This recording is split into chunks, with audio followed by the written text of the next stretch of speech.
ಅಲ್ಲ, ಇದರಲ್ಲಿ ಸಿಗೋ ಹಾಲಿನಲ್ಲಿ ಪ್ರೋಟೀನ್ ಇರೋದು A2 ಪ್ರೋಟೀನ್. ಆ್ಯಕ್ಚುಲಾಗಿ ಹೇಳ್ಬೇಕಂದ್ರೆ ಇದು ಮನುಷ್ಯರಿಗೆ ಮಕ್ಕಳಿಗೆ ಬಹಳ ಮುಖ್ಯವಾದ ಒಂದು ಪ್ರೋಟೀನ್ A2 ಪ್ರೋಟೀನು. ನಾವು ಬೇರೆ ಇಲಾಯ್ತಿ ಹಸುಗಳಲ್ಲಿ ಸಿಗೋದು A1 ಪ್ರೋಟೀನು. ಆ A1 ಪ್ರೋಟೀನಲ್ಲಿ ಯಾವುದೇ ಥರದ ಪೌಷ್ಟಿಕಾಂಶಗಳಿರಲ್ಲ. ಇದರಲ್ಲಿ ಯಥೇಚ್ಛವಾಗಿರುತ್ತೆ ಪೌಷ್ಟಿಕಾಂಶಗಳು ಮಲೆನಾಡು ಗಿಡ್ಡ ಹಸುವಿನ ಹಾಲಲ್ಲಿ.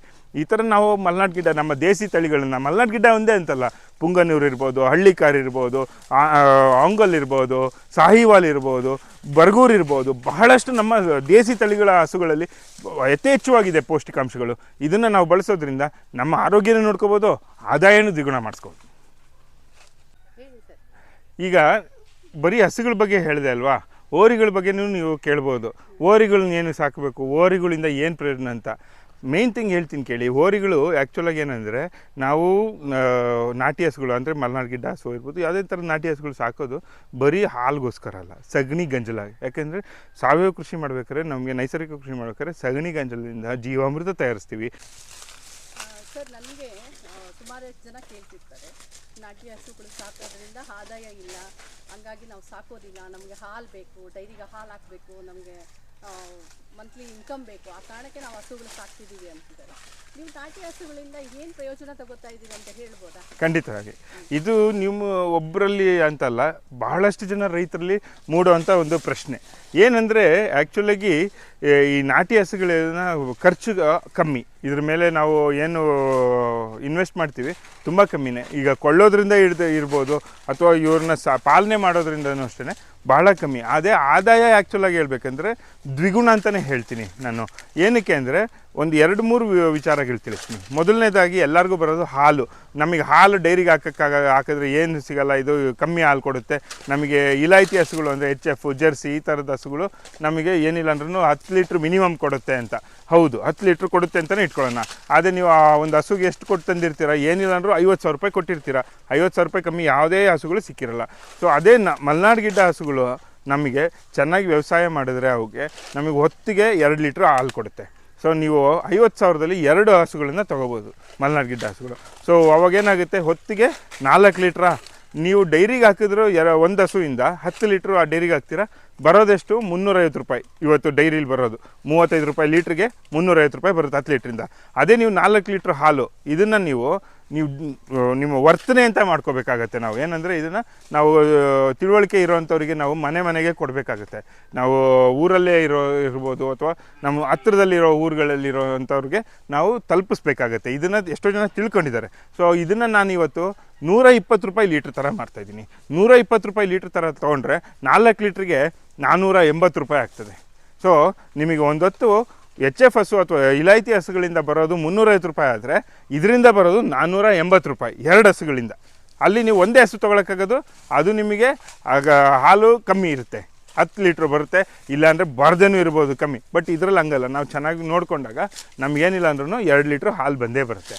ಸೊ ಅದ್ರ ನಂತರ ಇನ್ನೂ ಒಂದು, ಈ ಹಸುಗಳ ಸಗಣಿ ಆಗಲಿ ಗಂಜಲಾಗಲಿ ಇದಕ್ಕೆ ಕೂಡ ಬೆಲೆ ಇದೆ. 1 kg ಸಗಣಿಗೆ ಏನಿಲ್ಲ ಅಂದ್ರೂ 15 ರೂಪಾಯಿ ಮಿನಿಮಮ್ ಇದೆ. 1 ಲೀಟ್ರ್ ಗಂಜಲಕ್ಕೆ 15 ರೂಪಾಯಿ ಇದೆ. ಸೊ ಈ ಥರ ಇದ್ದಾಗ ಇದನ್ನು ಸಾವಯವ ಕೃಷಿ ಮಾಡೋವಂಥವ್ರು, ಹಸುಗಳನ್ನು ಸಾಕೋಕ್ಕಾಗದೇ ಇರೋವಂಥವ್ರು ಈ ಹಸುಗಳ ಸಗಣಿ ಗಂಜಲಕ್ಕೆ ದುಡ್ಡು ಕೊಟ್ಟು ದಿನಾಗಲೂ ಪರ್ಚೇಸ್ ಮಾಡೋವಂಥ ಪರಿಸ್ಥಿತಿ ಇದೆ. ಆ್ಯಕ್ಚುಲಾಗಿ ಕೊಳ್ತಾರೆ. ಇದನ್ನು ನೀವು 15 ಒಂದು ಏನಿಲ್ಲ ಅಂದ್ರೂ ನೀವು ನೋಡ್ಕೊಂಡಿದ್ರೆ, ನೀವು ಗಂಜಲನ ಒಂದು ಶೇಖರಣೆ ತೊಟ್ಟಿ ಅಂತ ಮಾಡ್ಕೊಂಡಿದ್ರೆ ನಿಮ್ಮ ಕೊಟ್ಟಿಗೆಯಲ್ಲಿ, ಆ ತೊಟ್ಟಿಲಿ ಗಂಜಲ ಏನಿಲ್ಲ ಅಂದರೂ ದಿನಕ್ಕೆ ನಿಮಗೆ ಒಂದು 5 ಲೀಟ್ರ್ ಮಿನಿಮಮ್ ಇಟ್ಕೊಳ್ಳೋಣ. ಹೊರಗಡೆ ಮೇಯ್ಕೊಂಡು ಬರ್ತವೆ, ರಾತ್ರಿ ಹೊತ್ತು ಇದ್ದಾಗ ಮಾತ್ರ ಆಗ್ತವೆ ಅಂದರೆ ಒಂದು 5 ಲೀಟ್ರಿಂದ 5 ಲೀಟ್ರ್ ಅಂತ ಗಂಜಲ ಸಿಗುತ್ತೆ. ನಿಮ್ಗೆ 5 ಲೀಟ್ರ್ ಗಂಜಲನ ನೀವು 5 ಲೀಟ್ರ್ ಅಂದರೆ ಎಷ್ಟಾಯಿತು, 15 ರೂಪಾಯಿ ಥರ 75 ರೂಪಾಯಿ ಆಯಿತು. ಅದೇ ಸಗಣಿ ಏನಿಲ್ಲ ಅಂದರೂ ಒಂದು 10 kg ಸಗಣಿ ಬರುತ್ತೆ. 10 kg ಬೇಡ, 5 kgನೇ ಇಟ್ಕೊಂಡ್ರು ಅಲ್ಲೊಂದು 75 ರೂಪಾಯಿ, 150 ರೂಪಾಯಿ ದಿನಕ್ಕಾಯ್ತು ನಿಮಗೆ. ಅದ್ರ ಜೊತೆಗೆ 2 ಹೊತ್ತಿಂದ ಹಾಲು ತೊಗೊಂಡ್ರೆ 800 ಚಿಲ್ಲರೆ ಆಗುತ್ತೆ. ಸೊ ಇಷ್ಟೆಲ್ಲ ಆದಾಯ ಇದೆ. ಇದನ್ನು ನಾವು ಆದಾಯ ಇಲ್ಲ ಅಂತ ಅನ್ಕೋಬಾರ್ದು. ಇದ್ರದ್ದು ಹಸುವಿನ ಹಾಲಿನ ತುಪ್ಪ ಮಾಡಿದ್ರೆ, ನಾವು ತುಪ್ಪನ ಮಾರಿದ್ರೆ 1 kg ತುಪ್ಪಕ್ಕೆ 2,500-3,000 ತನಕನೂ ಇದೆ. ಕೆಲವೊಂದಷ್ಟು ಜನ ಬಯಲುಸೀಮೆಯಲ್ಲಿರೋರು 4,000 ರೂಪಾಯಿಗೂ ಮಾರ್ತಾಯಿದ್ದಾರೆ ತುಪ್ಪನ. ಇಷ್ಟು ಆದಾಯ ಇರುವಂಥ ಹಸುಗಳಿವು. ಇದರಲ್ಲಿ ಆದಾಯ ಇಲ್ಲ ಅಂತ ಯಾರೂ ಹೇಳಲಿಕ್ಕಾಗಲ್ಲ. ಇದರಲ್ಲಿ ತುಂಬ ಒಳ್ಳೆ ಆದಾಯ ಇದೆ. ಇದರ ಸಾಕೋದ್ರಿಂದ ನಮ್ಮ ಮನೆಗೂ ಉಪಯೋಗಿಸ್ತೀವಿ. ಇವಳ ಹೆಸರು ಲಕ್ಷ್ಮಿ. ಇವಳಿಗೆ ಏನಾಯಿತು 3 ವರ್ಷದಿಂದ ಲಂಪಿ ಸ್ಕಿನ್ ಡಿಸೀಸ್ ಅಂತ ತುಂಬ ಬರ್ತಾಯಿತ್ತು ಎಲ್ಲ ಹಸುಗಳಲ್ಲಿ. ಆ ಲಂಪಿ ಸ್ಕಿನ್ ಡಿಸೀಸ್ ಇವಳಿಗೂ ಬಂದ್ಬಿಡ್ತು. ನಾವು ಊರಿಂದ ಹೊರಗೆ ಇದ್ರೂ ನಮಗೆ ಬರೋ ಲೇಬರ್ಸಲ್ಲಿಂದ ಅವ್ರು ಯಾರೋ ಕ್ಯಾರಿ ಮಾಡಿದ್ದಾರೆ. ಸೊ ಹಂಗಾಗಿ ಆ ಥರ ಆ ಕಾಯಿಲೆ ಇವಳಿಗೆ ತಾಗಿ ಇವಳು ಮೈ ತುಂಬ ಗುಳ್ಳೆಗಳು ಬರೋಕ್ಕೆ ಶುರು ಆಯಿತು. ಸೊ ಅದು ಡಾಕ್ಟರ್ ಹೌದು ಅದು ವಾಸಿಯಾಗಿರೋ ಗುರುತುಗಳು. ಬಟ್ ಡಾಕ್ಟರ್ಸ್ ಎಲ್ಲ ಏನಂದ್ರು, ಡಾಕ್ಟರ್ ಇದು ಕಷ್ಟ ಆಗುತ್ತೆ ಉಳಿಸ್ಕೊಳ್ಳೋದು, ಉಳಿಸ್ಕೊಂಡ್ರೂ ಭಾಳ ಖರ್ಚಾಗುತ್ತೆ, ಪ್ರಯತ್ನ ಮಾಡೋದಕ್ಕೇನಿಲ್ಲ ಬಟ್ ತುಂಬ ಖರ್ಚಾಗುತ್ತೆ, ಬಿಟ್ಬಿಡಿ ಅಂತ ಮರ್ತುಬಿಡಿ ಇದು ನಾನು ನನಗೆ ಅಂದರು. ಬಟ್ ನನಗೆ ಆ ಮರೆಯೋವಂಥ ಪರಿಸ್ಥಿತಿದಲ್ಲಿ ನಾನು ಇರಲಿಲ್ಲ. ಯಾಕಂದರೆ ನಾನು ಅಷ್ಟು ಪ್ರೀತಿಯಿಂದ ಸಾಕಿರೋದು ಇವಳನ್ನು, ಲಕ್ಷ್ಮಿ ಅಂತ. ಸೊ ಅದಕ್ಕೆ ಲಕ್ಷ್ಮಿ ಅಂತಲೇ ಹೆಸರಿಟ್ಟಿದ್ದೆ. ನಮ್ಮ ಮನೆಗೆ ಬಂದಾಗಿಂದ ಇವಳಿಂದ ಒಳ್ಳೆಯದೇ ಆಗಿದೆ. ಸೊ ಹಂಗಾಗಿ ನಾನು ಇವಳನ್ನು ಎಷ್ಟೇ ಖರ್ಚಾದರೂ ಪರವಾಗಿಲ್ಲ ಉಳಿಸ್ಕೋತೀನಿ ಅಂತ ಹೇಳಿ ಸುಮಾರು ಒಂದು 50,000 to 60,000 ಆಯಿತು. ಒಂದು ಡೈಲಿ ಒಬ್ಬ ಲೇಬರು ಬೆಳಗ್ಗೆಯಿಂದ ಸಾಯಂಕಾಲ ತನಕ ಇವಳು ಪಕ್ಕದಲ್ಲಿ ಕೂತ್ಕೊಂಡು ಬಾಯಿಗೆ ಹುಲ್ಲನ್ನು ಇಡಬೇಕಾಗ್ತಿತ್ತು. ಅವಳು ತಿನ್ನೋ ಪರಿಸ್ಥಿತಿಲಿ ಇರಲಿಲ್ಲ. ಆಮೇಲೆ ಇಂಜೆಕ್ಷನ್ಸ್ ಕೊಡಬೇಕು ಅಂತಂದರೆ ಅವಳಿಗೆ 3 to 4 ಜನ ಕಾಲು ಕಟ್ಟಿ ಮಲಗಿಸಿ ಇಂಜೆಕ್ಷನ್ ಕೊಡೋದಿರ್ಬೋದು, ಡ್ರಿಪ್ಸ್ ಹಾಕೋದಿರ್ಬೋದು, ಆ ಥರ ತುಂಬ ಕೆಲಸ ಆಯಿತು. ಸುಮಾರು 1-1.5 ತಿಂಗಳು ದಿನಾಗಲೂ ಮಾಡಿದ್ದೀವಿ. ಈ ಥರ ಲೇಬರ್ಸ್ ಒಬ್ಬರು ಇದು ನೋಡೋಕ್ಕೆ ಅಂತಲೇ ಒಬ್ಬರು ಲೇಬರ್ ಇಟ್ಟು ಆ ಥರ ಮಾಡಿ ಬಹಳ ಕಷ್ಟ ಆಗ್ತಾಯಿತ್ತು. ಆದ್ರೂ ಇದನ್ನು ಉಳಿಸ್ಕೊಂಡೆ. ಇವಳನ್ನು ಉಳಿಸ್ಕೊಂಡ್ಮೇಲೆ ಇವಳು ಒಂದು ಮುದ್ದಾದ ಕರುನ ಹಾಕಿದ್ಲು. ಫಸ್ಟಿಗೆ ಈಟ್ ನಿಲ್ತಾ ಇರಲಿಲ್ಲ ಎಷ್ಟೇ ಇದು ಮಾಡಿದ್ರು. ಆಮೇಲೆ 3ನೇ ಸತಿ 4ನೇ ಸತಿನೂ ಈಟ್ ಕೊಡಿಸಿದಾಗ ನಿಂತ್ಕೊಂಡು ಹೋದ ವರ್ಷ ಸಂಕ್ರಾಂತಿ ಹಬ್ಬದಲ್ಲಿ ಒಂದು ಮುದ್ದಾದ ಕರು ಹಾಕಿದ್ಲು. ಅವಳ ಹೆಸರು ತುಳಸಿ ಅಂತ. ಅವಳು ನನ್ನನ್ನು ಎಷ್ಟು ಹಚ್ಕೊಂಡಿದ್ದಾಳೆ ಅಂದರೆ ನಮ್ಮ ಮನೆ ಒಳಗೆಲ್ಲ ಓಡಾಡಿದ್ಲು ಹಬ್ಬದ ದಿವಸ, ಸಂಕ್ರಾಂತಿ ಹಬ್ಬದ ದಿವಸ. ಇನ್ನು ಒಂದೇ ದಿವಸದ ಮಗು ಆದ್ರೂ ಅಷ್ಟು ಪ್ರೀತಿಯಿಂದ ಓಡಾಡಿ ಎಲ್ಲ ಮಾಡಿದ್ಲು. ಇವಳು ಅಷ್ಟು ಇದು ಖುಷಿ ಕೊಟ್ಟಿದ್ದಾಳೆ. ಈಗಲೂ ಇವಳಿಗೆ ಈಗ 7 ತಿಂಗಳು ಆಗಿದೆ, 8ನೇ ತಿಂಗಳು ನಡೀತಾ ಇದೆ. ಸೊ ಇನ್ನೊಂದು 2 ತಿಂಗಳಲ್ಲಿ ಇನ್ನೊಂದು ಮುದ್ದಾದ ಕರುನ ಕೊಡ್ತಾಳೆ. ಇವನು ನೋಡಿದ್ದೀರಾ, ಇವನು ಈಗಿನ್ನೂ 2 ವರ್ಷ ಆಗಿಲ್ಲ, 1.5 ವರ್ಷ ಇವನಿಗೆ. ಇವನ ಹೆಸರು ರಾಮ ಅಂತ. ಇವನಿಂದ ಒಂದು ಕತೆ ಇದೆ. ಏನು ಅಂದರೆ, ನಾನು ಈಗ 1.5 ವರ್ಷದಿಂದ 2024ರಲ್ಲಿ ಆಗಸ್ಟ್ ತಿಂಗಳಲ್ಲಿ ನನ್ನ ಮಗನ ಸ್ಕೂಲಲ್ಲಿ ಒಂದು ಕಾರ್ಯಕ್ರಮ ಇತ್ತು. ಆ ಕಾರ್ಯಕ್ರಮಕ್ಕೆ ನಾನು ಹೋದಾಗ ಅಲ್ಲಿ ನಮ್ಮ ರಾಮಲಲ್ಲಾ, ಅಯೋಧ್ಯದಲ್ಲಿರೋ ರಾಮಲಲ್ಲಾ ವಿಗ್ರಹನ ಕೆತ್ತನೆ ಮಾಡಿರೋಂಥ ಅರುಣ್ ಯೋಗಿರಾಜ್ ಅವರು ಮುಖ್ಯ ಅತಿಥಿಗಳಾಗಿ ಬಂದಿದ್ದರು. ಅವತ್ತು ಅವ್ರನ್ನ ಭೇಟಿಯಾಗಿ ಅವ್ರ ಜೊತೆ ಒಂದು ಫೋಟೋ ತೆಗೆಸ್ಕೊಂಡು ಅವ್ರನ್ನ ಮಾತಾಡಿಸಿ ಬಂದ ಮೇಲೆ ಅವತ್ತು ಮಧ್ಯಾಹ್ನ ಬಂದಿದ್ದೀನಿ, ಸಾಯಂಕಾಲಕ್ಕೆ ಇವನು ಹುಟ್ಟಿದ. ಸೊ ಹಂಗಾಗಿ ಆ ಖುಷಿಗೆ ಇವನಿಗೆ ರಾಮ ಅಂತ ಹೆಸರಿಟ್ಟೆ.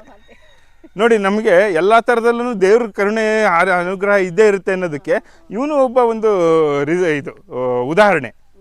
2020ನೇ ಇಸ್ವಿಯಿಂದ ನಾನ್ ಸ್ಟಾಪ್ ಸಾವಯವ ಕೃಷಿ ಮಾಡ್ತಾ ಬಂದಿದ್ದೀನಿ. ಇಡೀ ನನ್ನ 9 ಎಕರೆ ಜಮೀನೇನಿದೆ ನಮ್ಮದು ಫ್ಯಾಮಿಲಿ, ಅದಷ್ಟರಲ್ಲೂ ನಾನು ನೈಸರ್ಗಿಕ ಕೃಷಿ, ಸಾವಯವ ಕೃಷಿ ಅಂತ ಏನಂತೀವಿ ಅದನ್ನು ಅಳವಡಿಸ್ಕೊಂಡು ಬಂದಿದ್ದೀನಿ. ಹಸುಗಳನ್ನು ಸಾಕಿದ್ದೀನಿ. ಹಸುಗಳನ್ನು ಸಾಕಿ ಮಲೆನಾಡು ಗಿಡ್ಡ ಹಸುಗಳನ್ನು ನಮ್ಮಲ್ಲಿ ಅದರದ್ದು ಸಗಣಿ ಮತ್ತು ಗಂಜಲದಿಂದ ಅಥವಾ ಹಾಲು, ಮೊಸರು, ತುಪ್ಪದಿಂದ ಏನೇನು ಮಾಡ್ಬೋದು, ಔಷಧಿಗಳನ್ನು, ಗ್ರೋತ್ ಪ್ರಮೋಟರ್ಸ್ ಅಂತ ಏನು ಹೇಳ್ತೀವಿ, ಅದನ್ನೆಲ್ಲದನ್ನು ನಾವೇ ಸ್ವಯಂ ನಮ್ಮ ತೋಟದಲ್ಲೇ ತಯಾರಿಸ್ಕೊಂಡು ಅದನ್ನು ನಮ್ಮ ತೋಟದಲ್ಲಿರೋ ಹಣ್ಣಿನ ಗಿಡ ಇರ್ಬೋದು, ತರಕಾರಿ ಗಿಡ ಇರ್ಬೋದು, ಅಥವಾ ಭತ್ತದ ಬೆಳೆ, ರಾಗಿ ಬೆಳೆ ಎಲ್ಲದಕ್ಕೂ ನಾವು ಬಳಸ್ಕೊಂಡು ನಾವು ಕೃಷಿ ಮಾಡ್ತಾ ಬರ್ತಾಯಿದ್ದೀವಿ. ಒಟ್ಟು ಎಷ್ಟು ಬೆಳೆ ಬೆಳೀತಾ ಇದ್ದೀವಿ ಸರ್? ಹೇಳ್ಬೇಕಂದ್ರೆ ಮೇಯ್ನ್ಲಿ ಕ್ರಾಪ್ ಇರೋದು ತೆಂಗು ಮತ್ತು ಅಡಿಕೆ. ತೆಂಗು ಅಡಿಕೆ ನಂತರ ನಾನು ಸ್ವಲ್ಪ ಹಾರ್ಟಿಕಲ್ಚರ್ ಕ್ರಾಪ್ಸ್ ಆಗಿ ಹಣ್ಣಿನ ಗಿಡಗಳು ಹಾಕ್ಕೊಂಡಿದ್ದೀನಿ, ಕೊಕ್ಕೋ ಹಾಕ್ಕೊಂಡಿದ್ದೀನಿ. ಇಂಟರ್ ಕ್ರಾಪ್ ಆಗಿ ಅಂದರೆ ಈ ಅಡಿಕೆ ಮಧ್ಯದಲ್ಲಿ, ತೆಂಗಿನ ಮಧ್ಯದಲ್ಲಿ ಈ ಥರ ಕೊಕ್ಕೋ ಸಸಿಗಳನ್ನ ಹಾಕಿದ್ದೇನೆ. ಅದ್ರ ಜೊತೆಗೆ ಇನ್ನೂ ಒಂದು ಭತ್ತನ ಯಾವುದೇ ಕಾರಣಕ್ಕೂ ಬಿಟ್ಟಿಲ್ಲ. ಒಂದು 20 ಗುಂಟೆ ಜಾಗದಲ್ಲಿ ಭತ್ತನ ಕೃಷಿ ಮಾಡ್ತೀನಿ, ಭತ್ತ ಬೆಳಿತೀವಿ. ಅದು ಏನು ಸಿದ್ಧಸಣ್ಣ ಅನ್ನೋ ನಮ್ಮ ದೇಸಿ ತಳಿನ, ನಮ್ಮ ಲೋಕಲ್ ತಳಿ, ಮೈಸೂರಿನ ನಮ್ಮ ಸೌತ್ ಕರ್ನಾಟಕದ ಏನು ತಳಿ ಇದೆ ಸಿದ್ಧಸಣ್ಣ ಅನ್ನೋದು, ಅದನ್ನು ನಾನು ನೈಸರ್ಗಿಕವಾಗಿ ಜೀವಾಮೃತ ಇರ್ಬೋದು, ಅಗ್ನಿಯಸ್ತ್ರ, ಪಂಚಗವ್ಯ, ಎರೆಗೊಬ್ಬರ ಇದನ್ನೆಲ್ಲದನ್ನು ಬಳಸ್ಕೊಂಡು ನಾನು ಕೃಷಿನ ಮಾಡಿದ್ದೆ. ಭತ್ತದ ಕೃಷಿ ಅಥವಾ ರಾಗಿ ಕೃಷಿನ ಮಾಡ್ತೀನಿ. ರಾಗಿ ಕೂಡ ಬೆಳೀತಾ ಇದೆ? ಹೌದೌದು, ರಾಗಿ ಕೂಡ ಬೆಳಿತೀವಿ. ನಮಗೆ ಮನೆಗೆ ರಾಗಿ ಆಗಲಿ ಭತ್ತ ಆಗಲಿ ನಾವು ಹೊರಗಡೆಯಿಂದ ಕೊಳ್ಳುವಂಥ ಅವಶ್ಯಕತೆ ಇದೆ. ಹೌದು, ನಾವೇ ಬೆಳ್ಕೊತೀವಿ. ಆ್ಯಕ್ಚುಲಿ ನಾನು ನೈಸರ್ಗಿಕ ಕೃಷಿನ ಶುರು ಮಾಡಿದಾಗ 2 ಮಲೆನಾಡು ಗಿಡ್ಡ ಹಸುಗಳಂತಂದೆ, ಅದ್ರ ಜೊತೆ ಕರುಗಳು. ಆ ಥರ ಆ ಹಸುಗಳು ಏನಾಯಿತು, ಕರು ಹಾಕಿದ್ದೆಲ್ಲದೂ ಇಲ್ಲೇ ಇದೆ. ಸೊ ಈಗ ಟೋಟಲಿ 10 ಹಸುಗಳಿದೆ. ಹಸುಗಳು ಅಂದರೆ ಓರಿಗಳು ಸೇರಿ ನನಗೆ ಫಸ್ಟ್ ಬಂದಿದ್ದು 4ಕ್ಕೆ 4 ಓರ್ಗರುಗಳು ಬಂತು. ಸೊ ಅವನ್ನು ನಾನು ಏನಂದರೆ ಯಾವುದೇ ಕಾರಣಕ್ಕೂ ನನ್ನಿಂದ ಬೇರ್ಪಡಿಸ್ಕೊಳ್ಳಿಲ್ಲ. ಅದನ್ನು ಜೊತೆಲೇ ಇಟ್ಕೊಂಡು ಅವುಗಳನ್ನು ಸಾಕಿ, ಅದಾದಮೇಲೆ ದೇವ್ರ ಕೃಪೆಯಿಂದ 3 ನನಗೆ ಹೆಣ್ಗರುಗಳಾಗಿದೆ. ಇವಳು ಶಾರದೆ ಅಂತ, ಇವಳು ಎರಡನೇ ಹೆಣ್ಗರ, ಇನ್ನೊಬ್ಳು ತುಳಸಿ ಅಂತ ಇದ್ದಾಳೆ, ಇನ್ನೊಬ್ಳು ಮನೆ ಹತ್ರ ಅವಳು ಇನ್ನೂ ಈಗ 3 ತಿಂಗಳು ಕರು, ಅವಳು ಶಾಂಭವಿ ಅಂತ. ಹಿಂದೆ ಮೇಯ್ತಾ ಇರೋವಳು ನಂದಿನಿ, ನಂದಿನಿ ಅವಳು ತುಂಗ. ಆಮೇಲೆ 3-4 ಓರಿಗರುಗಳಿದೆ, ಓರಿಗಳು ಬೀಜದ ಓರಿಗಳೇ ಅವೆಲ್ಲ. ಅವರೆಲ್ಲ ನಾವು 3 ವರ್ಷ 2 ವರ್ಷ ಆ ಥರ 2-2.5 ವರ್ಷ ಆ ಥರ ಆಗಿದ್ದಾರೆ. ಸೊ ಅವರು ಒಬ್ಬ ಮಾಧವ, ಒಬ್ಬ ಗೋಪಾಲ, ಇನ್ನೊಬ್ಬ ಶಂಕರ, ಇನ್ನೊಬ್ಬ ರಾಮ ಅಂತ. ಸೊ ಈ ಥರ ನನ್ನ ಹತ್ರ ಟೋಟಲಿ ಹೇಳ್ಬೇಕಾದ್ರೆ 10 ಹಸುಗಳಿದೆ, ಮಲೆನಾಡು ಗಿಡ್ಡ ಹಸುಗಳೇ ಎಲ್ಲ. ಅಗ್ನಿಅಸ್ತ್ರ, ಬ್ರಹ್ಮಾಸ್ತ್ರ, ಪಂಚಗವ್ಯಗಳನ್ನು ತಯಾರಿಸ್ತೀವಿ. ಆಮೇಲೆ ಎಷ್ಟೊಂದು ಬೇರೆ ಥರದ್ದು ಕೃಷಿ ಮಾಡಲಿಕ್ಕೆ ನಾಟಿ ಹಸುವಿನ ಹಾಲು, ಮೊಸರು ಎಲ್ಲ ಬೇಕಾಗುತ್ತೆ, ಸಗಣಿ ಗಂಜಲ ಬೇಕಾಗುತ್ತೆ. ಈ ನೀವು ಓರಿಗಳಿರೋದ್ರಿಂದ ಸಗಣಿ ಗಂಜಲ ಇದರಲ್ಲಿ ಸಿಗುತ್ತೆ. ನಾವು ಇದನ್ನು ಕಲೆಕ್ಟ್ ಮಾಡಿಕೊಂಡು ನಾವು ಕೃಷಿ ಮಾಡೋಕ್ಕೆ ತುಂಬ ಉಪಯುಕ್ತ. ಅದಕ್ಕಿಂತ ಇನ್ನೊಂದೇನೆಂದರೆ, ಈ ಓರಿಗಳೇನಿದೆ ನಮ್ಮ ಈಗ ಏನದು ಇನ್ಸೆಮಿನೇಷನ್ ಅಂತ ಏನು ಹೇಳ್ತೀವಿ, ಯಾವುದು HF, ಜೆರ್ಸಿ ಆ ಥರದ್ದೆಲ್ಲ ಇಲಾಯಿತಿ ಹಸುಗಳಲ್ಲಿ ಇನ್ಸೆಮಿನೇಷನ್ ಅಂತ ಇದೆ, ಇಂಜೆಕ್ಷನ್ ಕೊಡಿಸೋದು ಅಂತ ಹೇಳ್ತಾರೆ, ಹೀಟ್ ಕೊಡಿಸೋದು ಅಂತ. ಸೊ ಈ ಇದರಲ್ಲಿ ನಮಗೆ ಆ ಥರದ ಇಂಜೆಕ್ಷನಿಂದ ಇಲ್ಲ, ಅವಕಾಶ ಇಲ್ಲದೆ ಇರೋದ್ರಿಂದ ನಾವೇನು ಮಾಡಬೇಕು, ನಮ್ಮಲ್ಲೇ ಓರಿಗಳನ್ನ ನಾವು ಸಾಕಬೇಕು. ನಾವು ಈ ಓರಿಗಳನ್ನು ಸಾಕೋದ್ರಿಂದ ಏನಾಗುತ್ತೆ, ನಮ್ಮ ಹಸುಗಳಿಗೆ ಇನ್ಸೆಮಿನೇಷನ್ಗೆ ತೊಂದರೆ ಆಗಲ್ಲ, ಓರಿ ಹತ್ಸೋದಕ್ಕೆ. ಅದಕ್ಕಿಂತ ಇನ್ನೂ ಒಂದೇನೆಂದರೆ, ಎಷ್ಟೋ ಜನ ಹಸುಗಳನ್ನ ಸಾಕ್ತಾರೆ, ಓರಿಗಳು ಸಾಕೋ ಶಕ್ತಿ ಇರೋಲ್ಲ ಅಂದ್ಬಿಟ್ಟು ಬರೀ ಹಸುಗಳನ್ನ ಸಾಕೋತಾರೆ. ಅವ್ರುಗಳು ನಮ್ಮ ಹತ್ರ ಓರಿಗಳನ್ನ ಹಸುಗಳನ್ನ ಕರ್ಕೊಬರ್ತಾರೆ ಓರಿ ಹತ್ಸೋದಕ್ಕೆ. ಅದಷ್ಟೇ ಅಲ್ಲ, ಎಷ್ಟೋ ಜನ HF, ಜೆರ್ಸಿ ಹಸುಗಳನ್ನು ನಮ್ಮ ಓರಿಗಳ ಹತ್ರ ಕರ್ಕೊಬರ್ತಾರೆ. ನಾವು ಅದನ್ನು ಓರಿ ಹತ್ಸ್ಕೊಡ್ತೀವಿ. ಈ HF, ಜೆರ್ಸಿ ಹಸುಗಳಿಗೂ ಈ ಓರಿ ಹತ್ಸೋದ್ರಿಂದ ಏನಾಗುತ್ತೆ, HF, ಜೆರ್ಸಿ ಹಸುಗಳ ಹಾಲಿನ ಕ್ವಾಲಿಟಿ ಇಂಪ್ರೂವ್ ಆಗುತ್ತೆ. ಅಂದರೆ ಇದು ನಿಮಗೆ ಡಿಗ್ರಿ ಅಂತ ಹೇಳ್ತೀವಿ, ಫ್ಯಾಟ್ ಪರ್ಸೆಂಟೇಜು ಜಾಸ್ತಿ ಆಗ್ತದೆ. ಇದರಲ್ಲಿ ಆ್ಯಕ್ಚುಲಾಗಿ ಈ ಹಸುವಿನ ಫ್ಯಾಟ್ ಕ್ವಾಲಿಟಿ ತುಂಬ ಚೆನ್ನಾಗಿದೆ ಬೇರೆ ಹಸುಗಳಿಗೆ ಕಂಪೇರ್ ಮಾಡಿದರೆ. ಸೊ ಹಂಗಾಗಿ ಈ ಓರಿಗಳಿಂದ ಯಾವುದೇ ಹಸುಗೆ ಹೀಟ್ ಕೊಡಿಸಿದಾಗ ಅದರಿಂದ ಮುಂದೆ ಬರುವಂಥ ತಳಿ ಆಗಿರ್ಬೋದು, ಕರು ಆಗಿರ್ಬೋದು, ಅದು ಒಳ್ಳೆ ಏನದು ಹಾಲು ಎಲ್ಲದನ್ನು ಚೆನ್ನಾಗಿ ಬರುವಂಥ ಶಕ್ತಿ ಹೊಂದಿರ್ತದೆ ಆ ಥರ. ಅದ್ರ ಜೊತೆಗೆ ಇನ್ನೊಂದೇನೆಂದರೆ, ಈ ಹಸುಗಳು ನಿಮಗೆ ಓರಿಗಳು ತುಂಬ ಔಷಧಿ ಗುಣ ಇರುವಂಥದ್ದು. ಇದರಲ್ಲಿ ಹಂಪ್ ಅಂತ ಏನು ಹೇಳ್ತೀವಿ, ಭುಜ, ಈ ಭುಜದಲ್ಲಿ ಚಂದ್ರನಾಡಿ, ಸೂರ್ಯನಾಡಿ ಅನ್ನೋ ಒಂದು ನಾಡಿ ಇರ್ತದೆ. ಇದರಲ್ಲಿ ಏನಂದರೆ, ಇದರಿಂದನೇ ನಮಗೆ ಅವು ಬಾಡಿಗಳಲ್ಲಿ ನ್ಯೂಟ್ರಿಷನನ್ನು ಜಾಸ್ತಿ ತಯಾರಿಸುವಂಥ ಶಕ್ತಿ ಇರ್ತದೆ. ಸೊ ಆ ಹಂಪು ನಿಮಗೆ HF, ಜೆರ್ಸಿಲಿ ಕಾಣೋದಿಲ್ಲ ಇದರಲ್ಲಿ. ಹಾಗಾಗಿ ಈ ಹಸುಗಳ, ಈ ಓರಿಗಳ ಇದರಿಂದ ಹೀಟ್ ಕೊಡಿಸೋದ್ರಿಂದನೂ ನಿಮಗೆ ಒಳ್ಳೆಯ ತಳಿನ ನೀವು ನಿಮ್ಮ ಮನೆಯಲ್ಲೇ ಉಪಯೋಗಿಸ್ಕೋಬೋದು. HF ಆಗಿರ್ಬೋದು, ಜೆರ್ಸಿ ಆಗಿರ್ಬೋದು, ಅದರಲ್ಲೂ ಬರ್ಬೋದು. ಬಟ್ ಇದನ್ನೇ ನಾವು ಮಲೆನಾಡು ಗಿಡ್ಡನೇ ನಾವು ಸಾಕೋದ್ರಿಂದ ನಮಗೆ ಇನ್ನೂ ಜಾಸ್ತಿ ಆದ ಒಂದು ಆದಾಯ ಇದೆ.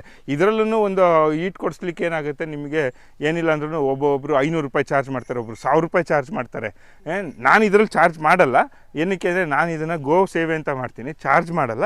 ಯಾರೇ ಬಂದರೂ ಫ್ರೀಯಾಗೇ ಮಾಡಿಸ್ಕೊಡ್ತೀನಿ. ಬಟ್ ಕೆಲವರು ಇದಕ್ಕೆ 500 ರೂಪಾಯಿ ಚಾರ್ಜು ಮಾಡ್ತಾರೆ, ಅದರಲ್ಲೂ ಆದಾಯ ಇದೆ.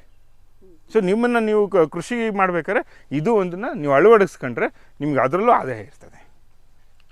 ಇದು ನಮ್ಮ ಹಸುಗಳ ಕೊಟ್ಟಿಗೆ. ಏನಂದರೆ, ಇದು ಯಾವುದೂ ಪರ್ಮನೆಂಟಾಗಿ ಕಟ್ಟಿರೋದಲ್ಲ, ಟೆಂಪ್ರರಿ ಮೇಕ್ ಶಿಫ್ಟ್ ಅರೇಂಜ್ಮೆಂಟ್ ಅಂತಲೇ. ಏನಂದರೆ, ಇದೊಂದು ಶೆಡ್ ಇತ್ತು, ಸರ್ವೆಂಟ್ ಕ್ವಾರ್ಟರ್ಸ್ ಥರ. ಸರ್ವೆಂಟ್ಸ್ ಯಾರೂ ಇರ್ತಿರ್ಲಿಲ್ಲ, ಸ್ಟೋರೇಜ್ ಆಗ್ತಾಯಿತ್ತು.